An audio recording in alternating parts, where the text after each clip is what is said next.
আসসালামু আলাইকুম ওরহমতুল্লাহি ওবরাকাতু। আশা করি সবাই ভালো আছেন। বিকাল সময় চলে আসলাম খাদ্য খাওয়ানোর জন্য। আপনারা দেখেন মাছের কি একটা অবস্থা দেখেন, আর নিরিবিলি একবারে নিস্তব্ধ। আপনাদের দেখাই মাছ খাবার না দেওয়ার আগে কী করতেছে। ভিডিওটা অবশ্যই দেখ।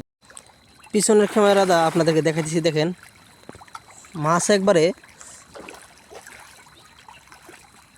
সব মাছ চলে আসছে খাবার খাওয়ার জন্য।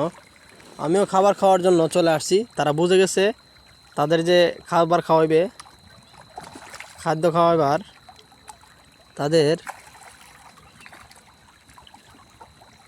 মালিক চলে আসছে। দেখেন মাছগুলো একবারে আপনারা দেখেন প্রত্যেকটা সুন্দর লাগতেছে। সবচেয়ে ভালো লাগে তাদেরও আল্লাহ তাআলা এরকম জ্ঞান দিছে, সেম সময়ের মধ্যে তারা আসে। তাদের কতটুকু জ্ঞান আছে এটা আল্লাহই ভালো জানে।